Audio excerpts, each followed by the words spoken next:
Vamos a continuar con la Mishnah de Pirkei Avot.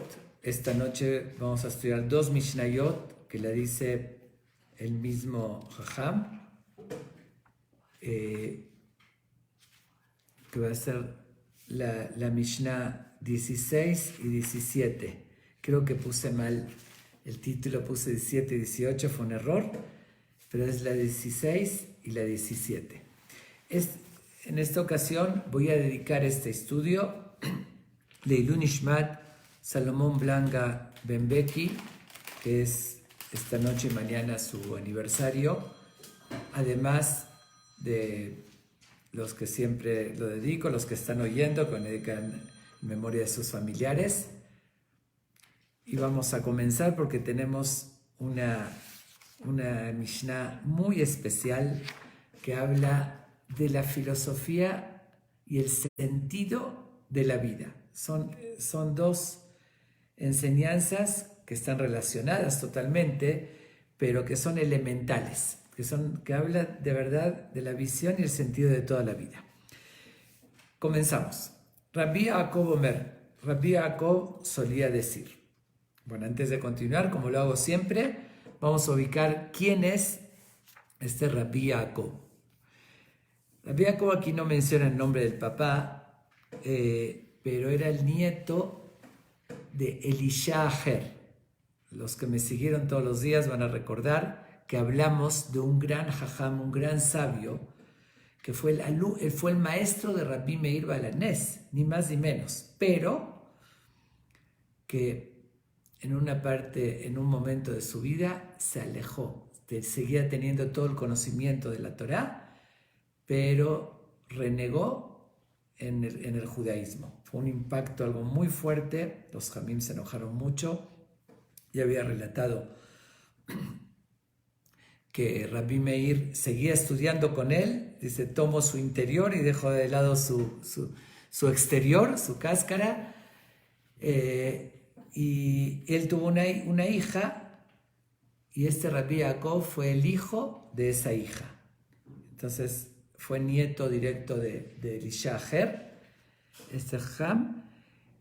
Incluso cuenta el Midrash que una vez estaban paseando o caminando por el campo los alumnos de Rabbi Yehuda Anasi. Ya habíamos hablado de él, el autor de las Mishnayot. Rabbi Yehuda Anasi. Y de repente ven justamente a esta mujer, la mamá de Rabbi Yaakov, que era la hija de Elisha Aher, la ven llorando, sentada en un lugar sola y llorando. Se acercan con ella y le preguntan, ¿por qué está llorando?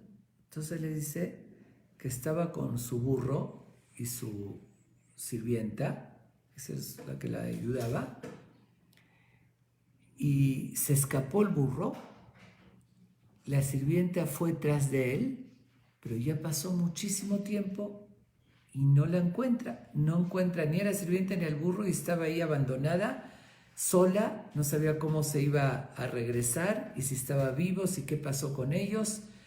Entonces estaba de verdad así muy, muy angustiada y muy preocupada. Uno de ellos se llamaba Rabbi Oshaya. Cuando vio eso, decide, corriendo sale, ir a buscar por todos los alrededores al burro con la sirvienta de esta mujer. Después de mucha búsqueda, al final los encontró y se los regresó, se los trajo, y ya se calmó, ya se despidió. Sus compañeros le dicen, oye, tú eres un gran jajam, hacer ese sacrificio, tú personalmente, en vez de mandar a alguien, ir corriendo a buscar un burro por la hija de una persona como Elisha Aher, que se apartó, que hizo Hilul Hashem, profanó el nombre de Dios, se apartó de la religión con todo el conocimiento que tenía. Dice, no queda, no merece. Dice, no merece ese sacrificio, ese esfuerzo que un gran jam haga, se entregue. Está bien, si quieres ayudar con misericordia, pídele a alguien que vaya, pero tú mismo ir de esa manera para ayudar a la hija de esa persona que renegó en Dios, que renegó en todo. ¿Cómo puedes hacer eso? Le dijo, no, yo no lo hice por la hija de Elishahar, lo hice por la mamá de este gran Jajam Rabbi Yaakov. En vez de verlo, ustedes en vez de verla como la hija de fulano, de esa persona que se apartó, véanla como la mamá de este gran Jajam, porque después de todo tuvo un hijo que fue un gran sabio, que es el que vamos a leer ahorita su enseñanza y lo que nos dice en la Mishnah, uno de los Tanaim.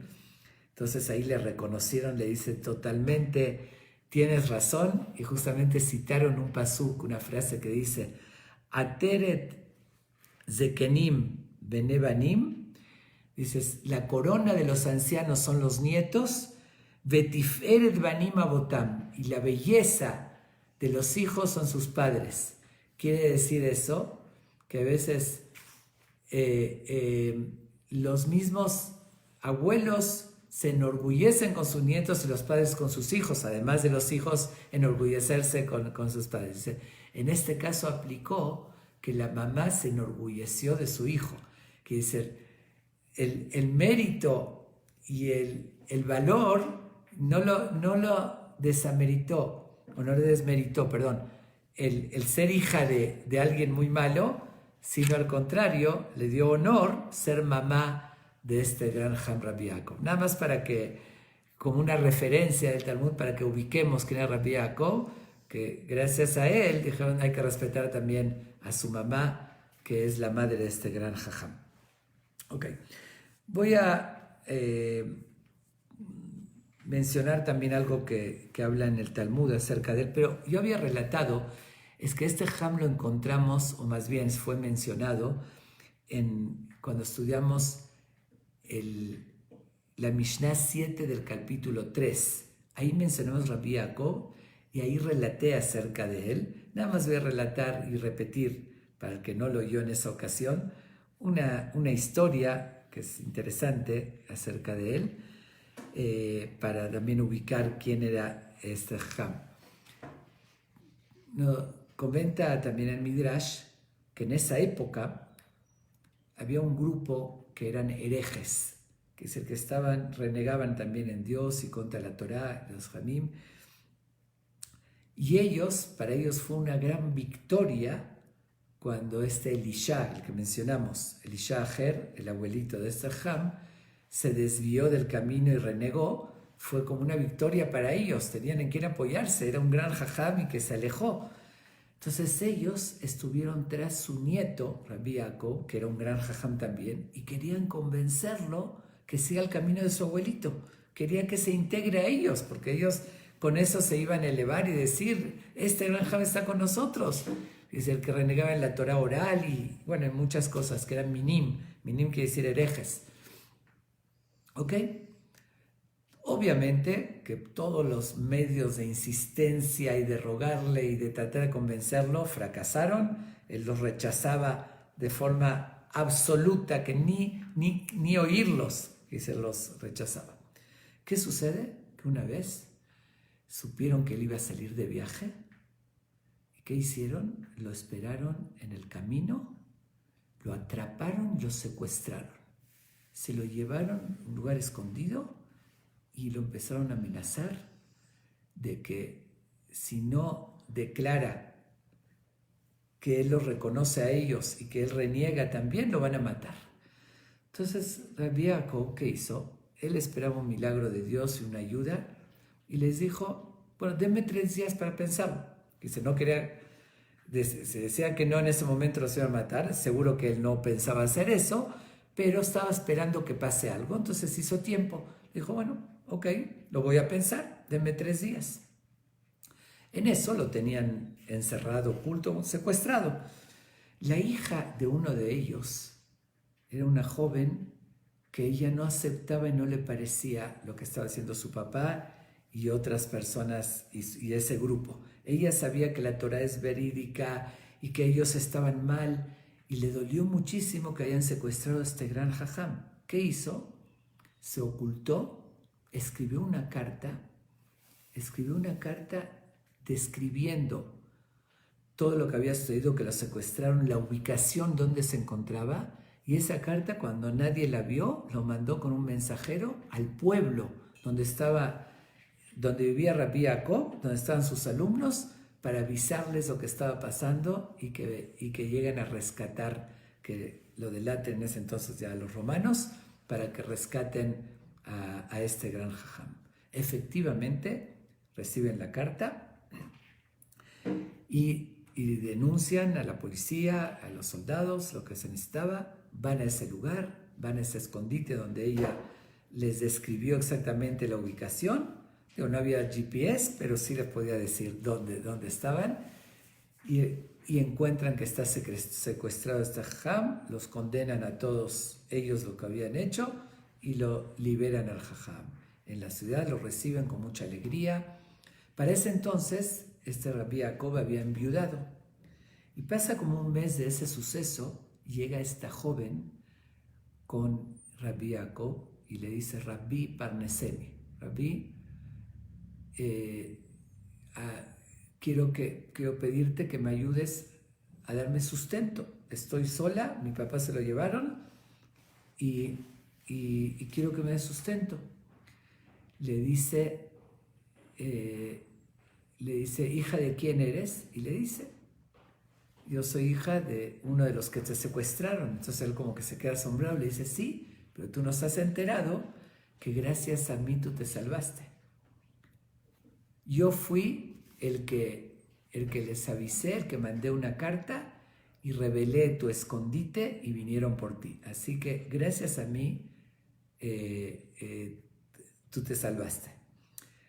Entonces le pregunta, cuando le dijo que le dé sustento, le dice: ¿cómo quieres que te dé sustento? ¿De qué manera? Le dice: como Boaz lo hizo con Ruth. Es la historia de una de las Megilot que leemos en Shavuot, la historia de Ruth la Moabita, que llegó de otro lugar, tenía un familiar que era Boaz y ella lo cobijó. Primero iba a sus campos a recoger cereales y después ya se casó con ella. Entonces le pregunta: ¿cómo quieres que te dé sustento como Boaz? Boaz menciona en la Megilá de muchas maneras, que agarraba las espigas que daban en el campo, que le dio regalos, así. Le dice: no, como dice el pasuk también, que la protegió, dice: uparasta que nafeja a la mateja. Dijo: extenderás tus alas, es una forma de decir que se me protegerá, se refería a que se iba a casar. Entonces le estaba pidiendo que se case con ella. Entonces le dijo: pero ¿cómo? Eres la hija de un hereje, ¿cómo puedo casar contigo? Le dice: ve, observa, Jacob se casó con las hijas de Labán, que era también un malvado. No se fijó, tomó a sus hijas, y eso que Labán no le había salvado la vida, no le había ayudado. Yo que te salvé la vida y te ayudé, y yo creo totalmente en la Torá y yo soy buena. Entonces, aunque había una diferencia de edad, pero ella estaba dispuesta porque la admiraba a este Jajam. Al final, cuando vio eso, Rabbi Jacob, y vio que sus intenciones eran puras y estaba dispuesta incluso a sacrificar su juventud por apegarse a un gran sabio, entonces al final se casa con ella Rabbi Jacob. Eso es algo de las historias que le voy a contar en una ocasión. Pero antes de continuar y entrar en la Mishnah de lleno, quiero mencionar una de las enseñanzas que se menciona en el Talmud, en el Tratado de Kiddushin, página 39, donde este Rabbi Jacob justamente nos da una enseñanza muy importante y que yo creo que se inspiró y se relaciona totalmente con lo que vamos a leer en un momento en el Pirkei Avot, con lo que nos va a decir aquí. Y en el Tratado de Kiddushin, antes de entrar a la Mishnah de Pirkei Avot, dice lo siguiente: dijo Rabbi Jacob: tenemos dos mitzvot en la Torá, que en la Torá se menciona la recompensa, la misma recompensa. Una es Kibut Abaim, respeto a los padres, así dicen los 10 mandamientos. Kabed et abija betimeja, respeta a tu papá y a tu mamá, leman y arihun y ameja, para que sean alargadas tus días, que dice que Dios te dé larga vida. También en otra mitzvah dice que se llama Shiluach Haken, que si una persona encuentra un nido de aves, está indicado que no tome el huevo en presencia de la mamá, sino tiene que volar, alejar a la mamá y tomar la cría. ¿Sí? Y dice también para que tengas larga vida. Dice Sejam, dice, esta larga vida que habla aquí no se refiere en este mundo, se refiere en la vida del mundo de eternidad, donde ahí todo es largo. Dice, en el mundo venidero, después de los 120 años, ahí no hay límites, es una vida eterna. Dice, ahí se refiere. Dice, ¿por qué? Dice, porque ¿qué tal si una persona cumple esas dos mitzvot? Un ejemplo, dice, si el papá lo manda a la terraza a cumplir esta mitzvah de mandar a la paloma o al pájaro y llevarse la cría. Y está cumpliendo dos mitzvot, haciéndole caso al papá, que es Kibbutz Abaem, y por otra parte cumpliendo la otra mitzvah de mandar de Shiluach Haken, que en ambas se menciona la recompensa de tener larga vida. Regresa de cumplir eso, está bajando las escaleras, se rompe las escaleras y se muere. ¿Y dónde se aplicaría eso? Entonces Talmud pregunta, bueno, eso es teórico. ¿Quién dijo que pasaría eso? Menciona que Rabbi Yaakov lo presenció. Él vivió un caso que así había sucedido, que el papá lo mandó y cumplió las dos y se rompió las escaleras. Entonces, no se refiere la Torá a larga vida en este mundo. Cuando dice eso, se refiere al mundo eterno. Pero después pregunta el Talmud, es un detalle al margen, que es interesante entenderlo. Después pregunta, ok, es cierto que cuando da esa recompensa, porque no hay recompensa en este mundo de las mitzvot, se refiere al mundo de eternidad. Pero sin embargo, está escrito, Sheliach mitzvah lo nizok, que uno que fue enviado a hacer una mitzvah, una buena acción, Dios lo protege que no le suceda ningún daño. Entonces, ¿cómo aquí está cumpliendo dos preceptos y le sucede un daño que se cae de las escaleras? Contesta el Talmud, que ahí se refería, fue un caso que las escaleras no estaban firmes, las escaleras estaban frágiles. Entonces uno tiene obligación de cuidarse y de no poner en riesgo su vida. Como no lo hizo, entonces si una persona pone en riesgo, ahí no le sucede un milagro. Aunque normalmente cuando uno hace una buena acción eso lo protege, pero no cuando se arriesga. Porque ahí Dios no cambia las leyes de la naturaleza y no le hace un milagro. Explicó por eso, eso no lo protegió. Que al margen, como entre paréntesis, lo tenemos que justamente aplicar esta misma idea en lo que estamos viviendo, que mucha gente dice, bueno, si me toca, si tengo que morir, me voy a morir, y si no, no. No, tenemos obligación, como lo vemos aquí y en muchos otros lugares de la Torá. Nosotros tenemos obligación al máximo de cuidar nuestra salud, de no exponernos a ningún contagio, a nada que sea riesgo. Si uno no lo hace, puede ser que no le tocaba, Dios no lo quiera, una consecuencia fatal, pero como él no se cuidó, entonces entraron las reglas naturales y no se le hizo un milagro para salvarse. Eso es un comentario entre paréntesis, aprovechando que mencioné esta idea. Pero bueno, continuamos con lo que dice el Talmud en el Tratado de Kiddushin. Sigue los Hamimas en el comentario, dice ahí que dijo Rabbi Yosef, que si su abuelito Elisha hubiese oído la explicación que dio su nieto de ese pasuk, tal vez no hubiese renegado. Y preguntaron por qué, porque parece que él vio una de estas dos cosas, o el mismo caso que vio su nieto, y como no lo entendió, entonces renegó. Entonces dijo, ¿cómo? Si la Torah dice que va a tener larga vida, y aquí hizo las dos cosas, respetó a los padres, y envió a la paloma, igual se murió, entonces dejó de creer en la Torah. Parece que vio eso, o también que vio, cuentan que fue uno de los que mataron, se llama Rabbi Juspita Miturgemán, uno de los 10 que mataron los romanos, que vio que era un gran rabino y que después su lengua, bueno, sin pronunciar, pero hasta que lo estaba pisoteando un cerdo, se impresionó tanto y también renegó. Entonces dicen los Jamim, si él hubiese oído la explicación de su nieto, no hubiese renegado, que se hubiese entendido que se refiere a otra cosa. Bueno, eso es algo que habla sobre este mismo Jajam. ¿Por qué lo menciono primero? Además de la enseñanza tan importante que nos deja este Rabbi Yaakov, porque yo creo que es una introducción a lo que vamos a leer ahorita en la Mishnah, lo que él nos transmite. Vamos a leer ahorita qué es lo que nos dice la Mishnah. Haolam hazeh dome leprosor, bifnei haolam haba. Dice, este mundo se compara a una antesala frente al mundo venidero. Como el living, comedor, está primero la antesala y después el otro mundo es la sala. Y nos dice, prepárate en la antesala para entrar al salón grande, al lugar más importante, al lugar principal. Siempre trato de dar una explicación de la relación que tienen las Mishnayot. ¿Por qué Rabbi Yehuda Anasí las ordenó una tras de otra? Son puras enseñanzas diferentes.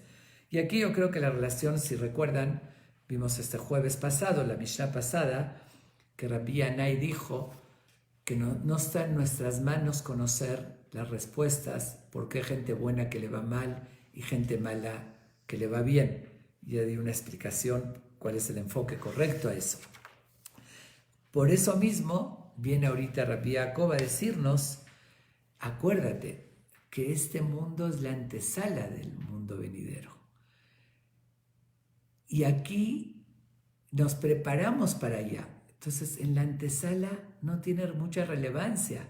Lo importante que a uno le vaya bien es en el salón frente al rey. ¿Por qué lo llama incluso prosdor y traklin? Eso es una práctica antigua, que era una realidad. Los grandes reyes, emperadores, tenían antes de un gran salón, antes de entrar al aposento del rey, al lugar importante donde estaba el trono, donde el rey recibía gente importante, había un lugar muy extenso, muy amplio. En ese lugar había espacios para bañarse, para ponerse, porque el que estaba invitado por rey tenía derecho, se ponían unos zapatos así elegantes, lugar para peinarse, para arreglarse, vestirse adecuadamente, para poder entrar con el rey. No podían entrar directamente, incluso el que venía de la calle con lodo, no, tenía que lavarse, limpiarse, estar pulcro, arreglarse, y después pasaban al salón.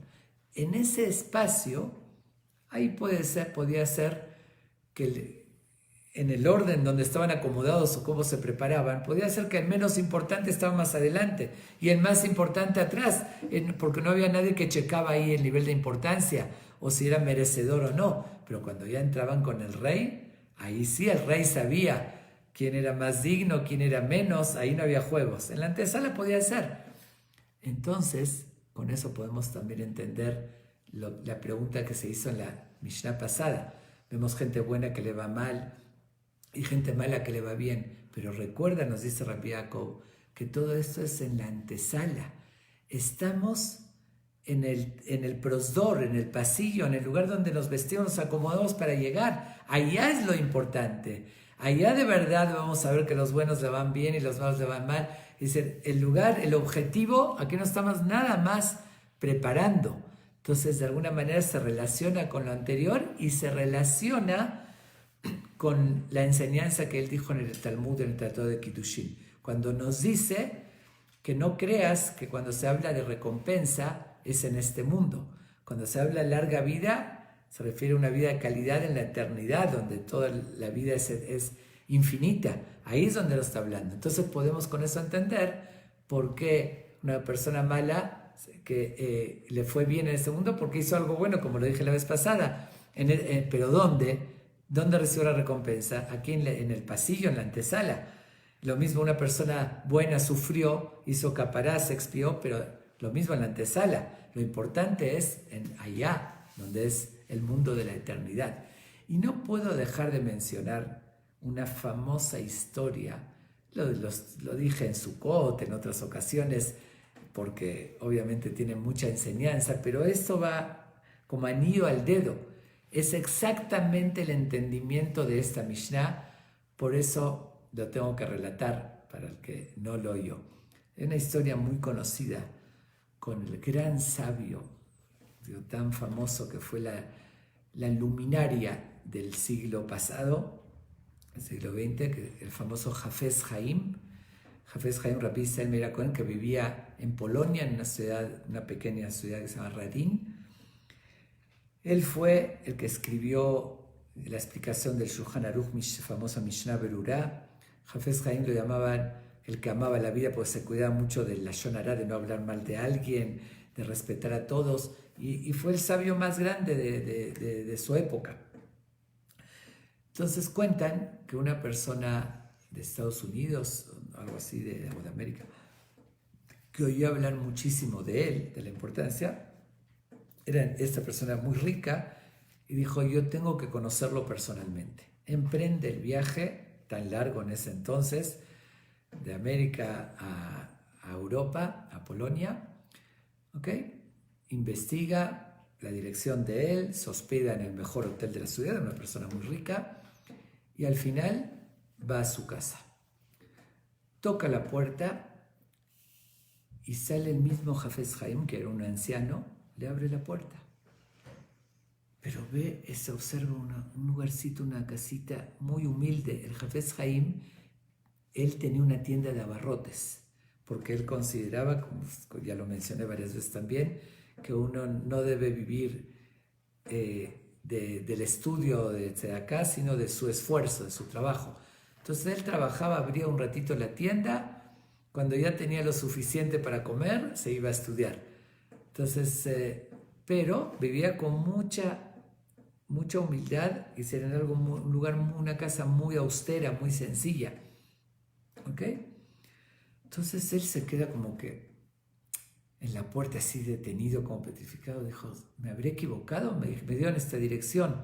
Entonces lo ve el Hafez Haim sorprendido y le dice, ¿a quién está buscando? Dice, es que busco al gran Hafez Haim, pero creo que me equivoqué de dirección. Le dice, no te equivocaste, yo soy. Pasa adelante, a ver qué se te ofrece. Lo sienta, tenía una mesita, 2 sillitas, como dije, exageradamente sencillas y austeras, y él seguía viendo a su alrededor asombradísimo. Dijo, un jajam tan famoso a nivel mundial pensó que iba a tener mayordomos, sirvientes, y quiero aclarar, no es que estaba mal tener eso, nada más que él, como vivía de lo que trabajaba así poquito, y no, es él vivía de forma así muy, muy humilde. Si hay grandes rabanim que yo conté aquí en la Mishnah, que tenían muchas riquezas y tenían sirvientes y todo eso, no tenía nada de malo, pero él vivía así. Entonces el Hafez Haim, cuando lo ve tan sorprendido, le dice, te veo muy extrañado, sorprendido, dime, ¿qué te pasó? ¿Qué viste que te quedaste así tan sorprendido? Le dice, Ham, la verdad, me da pena decirle, con todo el respeto, pero la verdad si ya me pregunta, tengo que expresar ¿cómo se llama? Mi sorpresa más bien de toda esta situación. Le dice, a ver, dime hijo, ¿cuál es tu sorpresa? Le dice, yo vengo desde América, viajé para conocerlo, oí mucho de usted, me imaginaba un gran personaje que tenía guardias, tenía mayordomos, un palacio, pues, como lo merece, ¿no? Por su nivel. Y dice, de repente veo que usted me abrió la puerta y un lugar tan humilde, tan sencillo, como que no entiendo. Entonces el Hafez Haim, cuando ve esa sorpresa de él, o más bien esa inquietud, bueno, le cambia de tema. No le responde y le dice, ¿vienes tú de Estados Unidos? Qué interesante, cuéntame un poquito sobre ti. Le cuenta, ¿qué haces? Le dice, tengo una empresa muy grande. Se dio cuenta Hafez Haim que era una persona muy rica y le empezó a hacer preguntas y pedir detalles de cuánto tenía. A ver, cuéntame cómo es tu casa. Y el otro sorprendido, ¿qué tipo de preguntas está haciendo? ¿Cuánto mide? ¿Y qué tienes en la casa? ¿Y tienes jardín? ¿Y cuántos metros? Y él, bueno, por respeto le seguía respondiendo. Le describió una casa con canchas, con alberca, bueno, inmensa. Ok, después de terminar de escribir le dice, y dime, ahorita que estás aquí en Polonia, ¿dónde te estás hospedando? Le dice, pues, digamos en ese entonces un Sheraton o el mejor hotel que había en ese entonces. Le dice, y dime una cosa, ¿me puedes escribir qué hay en el cuarto donde te estás hospedando? Le dice, la cama, el mueble, el baño, etc. Le dice, pero tienes las canchas que me dijiste, y jardín, y alberca, y esto, y todo lo que le escribió. Y se le queda viendo, jajam, perdón, Le dije, estoy en un cuarto de hotel. Estoy de turista provisorio. Ni modo que en la casa, voy a construir. Le dice, pero estás acostumbrado a vivir en esas condiciones. ¿Cómo ahorita vives en un lugar tan pequeño? Le dice, pero soy turista. Soy por unos días. Ni modo que me voy a mandar a construir por unos días toda la casa como la tengo en Estados Unidos. Le dice, entonces, ¿qué te asombraste de cómo yo vivo? Yo también en este mundo soy turista. La casa verdadera la tengo en el otro mundo. Eso fue lo que le dijo a Fabio. Así como tú reconoces que por unos días, siendo turista, no vas a tener todo el mismo confort como tienes donde vives de fijo, dice, yo también. Yo considero que este mundo somos turistas. Es como dice aquí la Mishnah, Olam Hazeh Domeh leProsdor. Estamos en la antesala. Aquí no es todos los lujos como se va a vivir eternamente. Lo importante es en el salón, en el traklín, donde voy a vivir eternamente, ahí donde construyó mi casa. Yo creo que eso ilustra muy bien esta enseñanza de este gran jajam. Y esa realmente es la filosofía y cómo tenemos que ver la vida. Entender, sí, estamos mientras en la antesala, tenemos que comer, cuidar nuestra salud, tenemos que trabajar, tenemos que hacer ejercicio, etcétera, etcétera. Pero no nos olvidemos el objetivo. Dice, no podemos quedarnos todo el tiempo para dedicarnos a seguir preparándonos para la antesala. Es como lo dijo Talmud, el Talmud también en otra idea muy similar. Dijo, este mundo estamos como en Erev Shabbat, víspera de Shabbat, obviamente cuidando como debe ser Shabbat. Dice, Mishetarach be'erev Shabbat, el que se esforzó y cocinó vísperas de Shabbat va a poder comer en Shabbat. El que no se esforzó y cocinó vísperas de Shabbat no va a tener lo que comer en Shabbat, porque en Shabbat no se puede cocinar. Lo dice como una idea metafórica, ¿no? El que aquí preparó va a tener lo que comer. ¿Qué significa? Estamos para cumplir una misión, estamos para prepararnos, como dije, para entrar ante el rey en la antesala. ¿Cómo describí? Había que vestirse bien, estar limpio, digno. Lo mismo, aquí superarnos espiritualmente, estar limpios, puros del alma, elevarnos para después llegar a la sala con Dios y estar junto con Él y disfrutar de Él, pero siendo dignos. Entonces recordemos, eso es un concepto que hay que tenerlo muy presente constantemente, porque nos olvidamos de eso. Uno se piensa que va a vivir eternamente aquí y que el objetivo es ese. No podemos confundir el medio con el objetivo.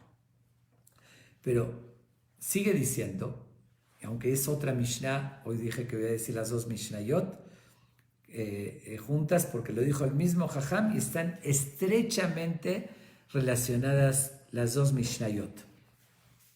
Pero voy a hacer un pequeño prólogo a esta Mishnah. Después de esta afirmación que este mundo es el medio solamente para llegar, que estamos simplemente un preparativo.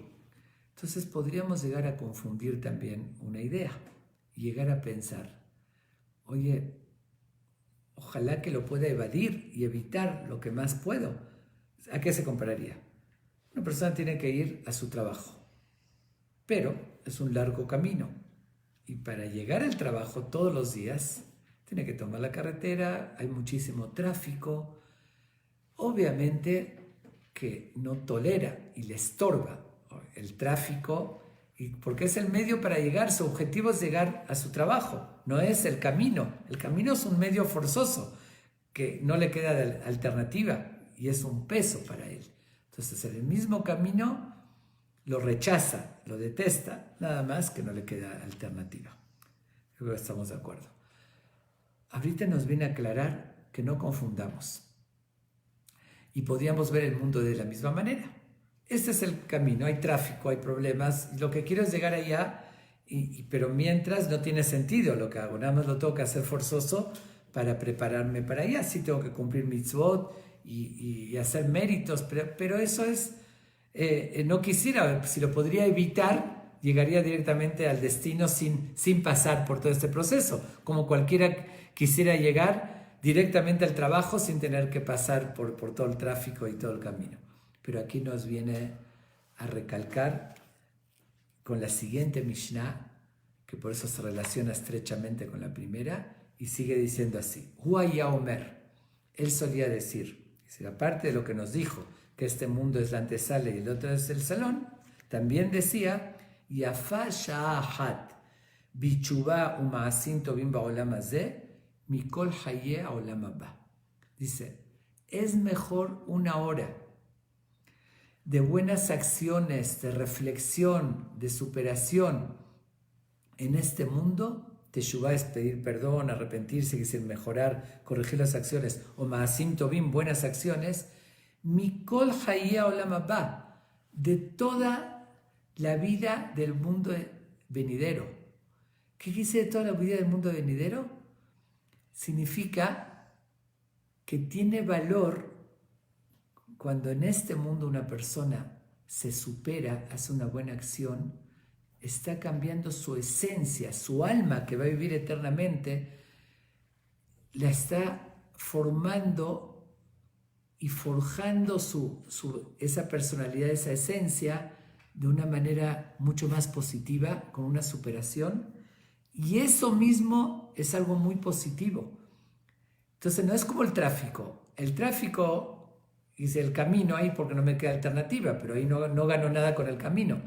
Pero si una persona en este mundo que es el camino, cuando hace una buena acción, sí se está superando, y eso en sí es algo positivo. Aparte de ser el medio para llegar al otro mundo y tener una recompensa, aquí mismo está superando esa calidad humana, la esencia, su alma se está elevando, y eso mismo es algo muy positivo.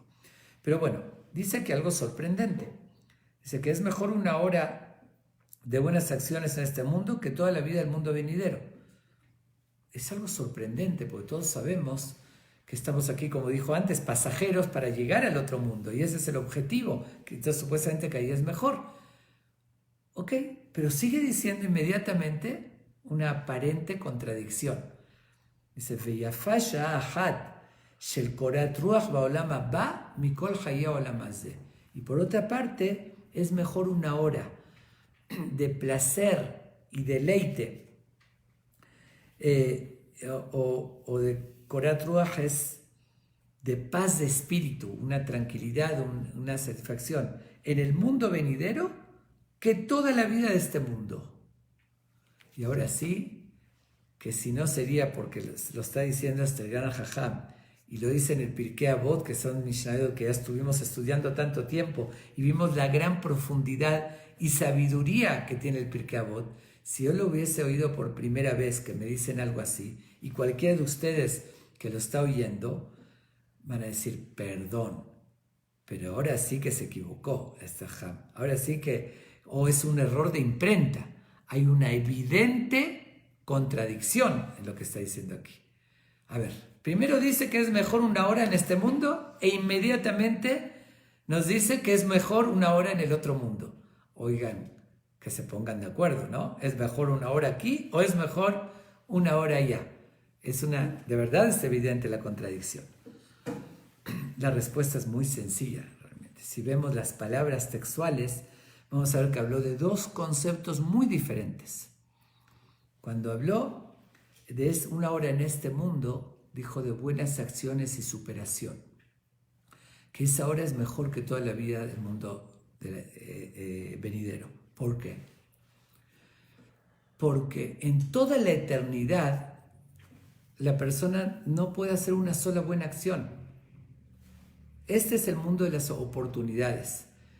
Aquí es donde tenemos libre albedrío, donde Dios puso esa combinación de cuerpo y alma. Tenemos impulsos, tenemos la razón que nos controla, y tiene valor y mérito cuando uno toma la decisión o tiene la fuerza de voluntad de hacer una buena acción o de controlar sus impulsos y no caer en un error, porque uno tiene el libre albedrío.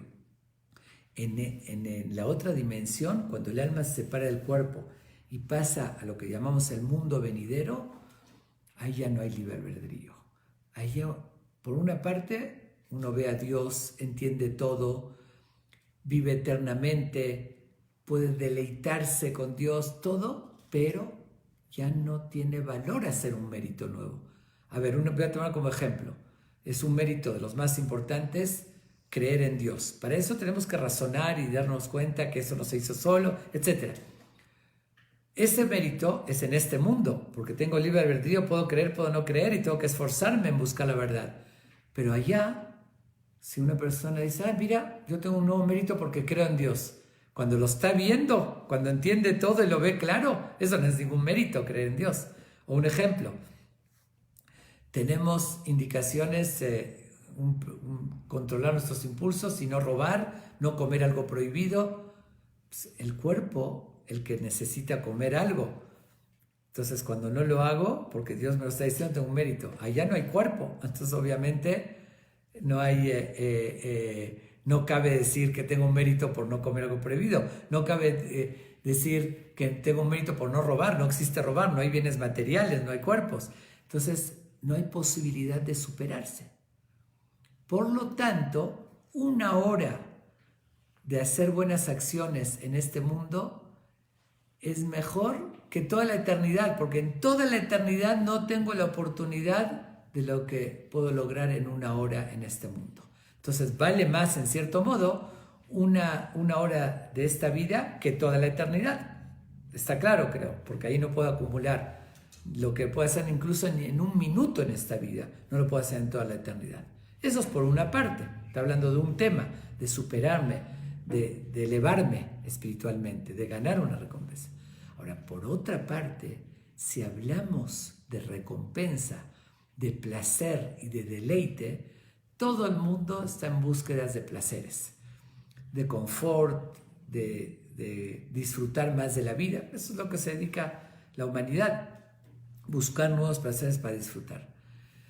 Si supiéramos que por más que uno llegue al máximo deleite, a disfrutar lo máximo de la vida, no se compara en lo más mínimo a lo que es disfrutar espiritualmente, lo que es en otra dimensión, que no lo podemos describir ni yo ni nadie, porque nosotros conocemos este mundo, conozco lo físico, nosotros conocemos los placeres físicos, por eso hay quien se equivoca y cuando quiere hablar de Gan Eden, del paraíso, de otra dimensión, la describe con placeres mundanos. Ya lo dije en una ocasión, gente que promete, oye, en el otro mundo te vas a tener 70 vírgenes y manjares y te van a dar todos los placeres físicos, pero no tiene nada que ver, es otra dimensión espiritual que nada que ver con este mundo.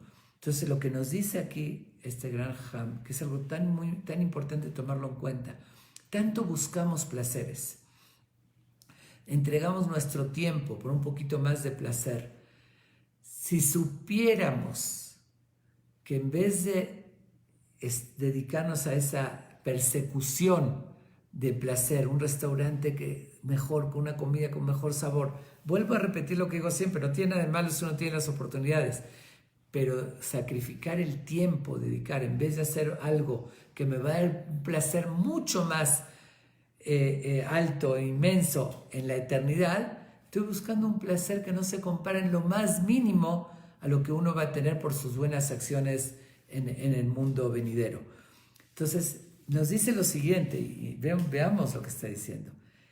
Si incluso una persona reuniría todos los momentos más especiales de su vida, que les dieron más felicidad, digamos, por decirlo, no sé, la noche de su boda, cuando nació su primer hijo, cuando, no sé, fue a un paseo que lo disfrutó increíble, todas esas experiencias, todos tenemos momentos increíbles, lo concentraría en una hora y quisiera comparar esa hora a una hora de placer en otro mundo, no se compararía. Dice, es mucho más deleite y placer. Y tiene esto una lógica, les voy a decir por qué. Porque si analizamos bien, nos vamos a dar cuenta, vamos a observar, se hizo un poquito tarde, pero esto es tan importante, estas son de las Mishnayot más significativas de todo el Pirkei Avot, porque habla de la esencia del sentido básico de la vida y de la visión. Y de hecho me voy a limitar mucho a todo lo que podría transmitir, ¿no?, en esta idea tan profunda. Ok, entonces vamos a analizar lo siguiente.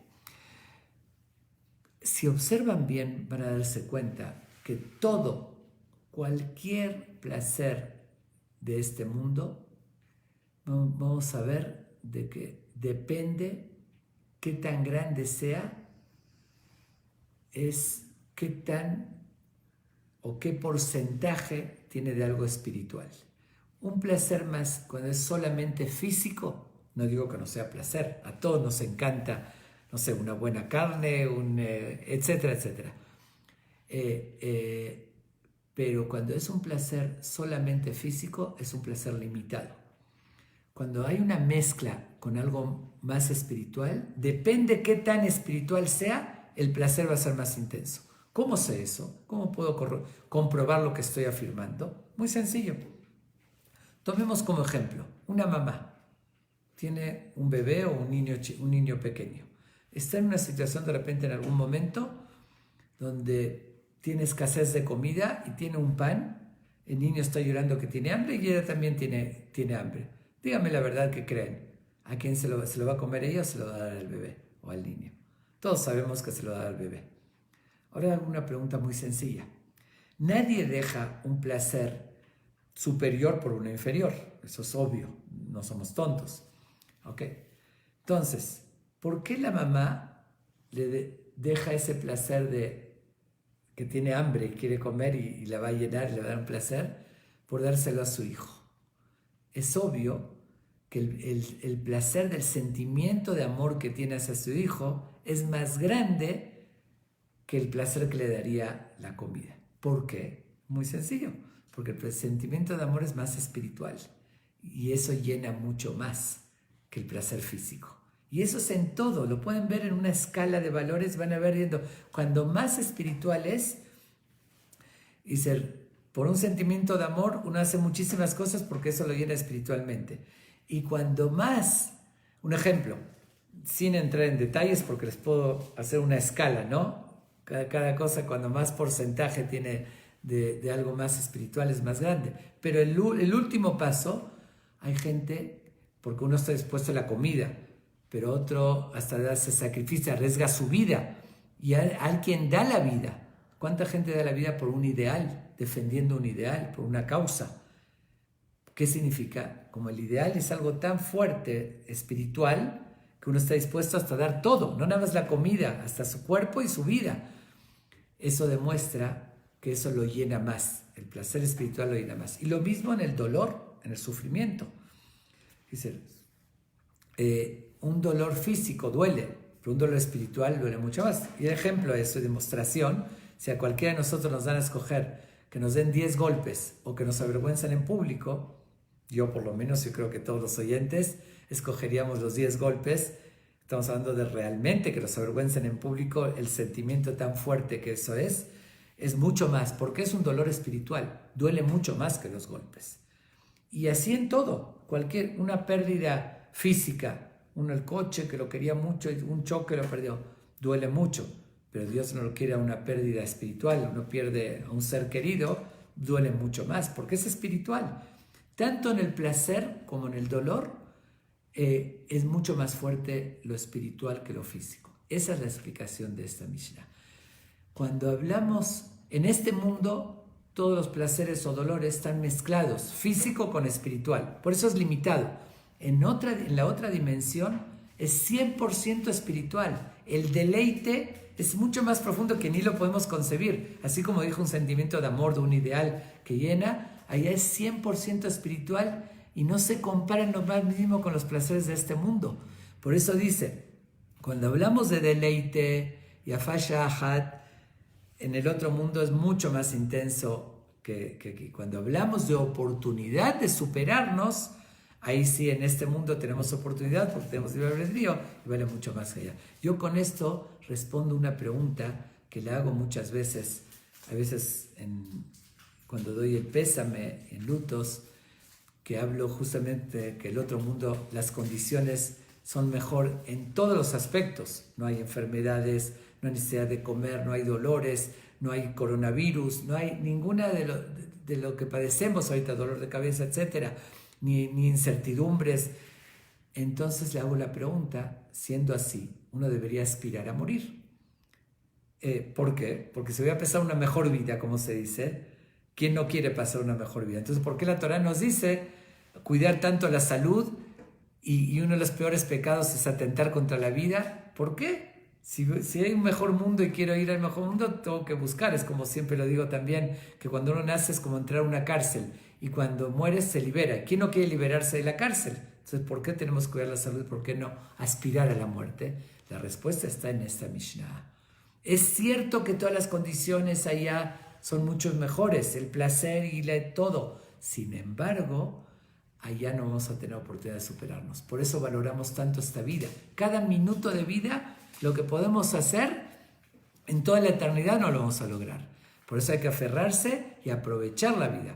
Y eso es lo que cuentan sobre el Gaón de Vilna cuando estaba falleciendo, agonizando, se puso a llorar. Le preguntó a los alumnos, ¿tú de qué lloras? ¿Sabes que vas a ir a Olam Haba, al mundo venidero, a Gan Eden, con todos los méritos que tuvo? ¿Qué hizo? Agarró sus sisiot y los besó y dijo, lloro por otra cosa, no le tengo miedo a la muerte. Sin embargo, en este mundo, por unos centavos puedo comprar unos sisiot, por decir, y cumplir una mitzvah que voy a tener recompensa en toda la eternidad. Por unos centavos, no me cuesta nada. Y allá en toda la eternidad no puedo lograr una vez ponerme el sit, que es cumplir un precepto. Por eso lloraba, que dejaba este mundo, que es como lo llamamos mundo de oportunidades, que de verdad lo es. Tomemos en cuenta muchísimo estas dos Mishnayot, que son básicas, elementales, para darle el sentido a la vida. Recordemos estas dos cosas. Recordemos, acordarse siempre que estamos en la antesala, que nuestra misión es prepararnos para el salón. Ahí es lo importante. La sala es donde está Dios y donde vamos a vivir realmente. Y recordemos también lo que vale cada minuto. Lo dije en otra ocasión, el valor del tiempo que podemos aprovechar. Y por otra parte, y por último, recordar de que no vale la pena nada más por la persecución de placeres sacrificar el tiempo que podemos adquirir acciones que nos van a dar mucho más placer en toda la eternidad. Y para terminar voy a agregar de otra explicación que hay sobre esta última Mishnah, que dice lo siguiente. Un papá le dice a su hijo, quiere mucho que estudie, lo que sea, ¿no? O Torah o otra cosa, lo ve que es vago, que no estudia. Le dice, bueno, si estudias tantas horas y aprendes esto, te voy a regalar, digamos, una bicicleta, según la edad del niño. ¿Okay? Y el niño efectivamente se pone a estudiar y lo aprende y el papá le regala. Ahora, cuando el niño estaba estudiando, de verdad lo hacía por la bicicleta, pero el papá lo estaba disfrutando de ver a su hijo que está superándose y estudiando. Cuando el niño usa la bicicleta, el niño lo está disfrutando.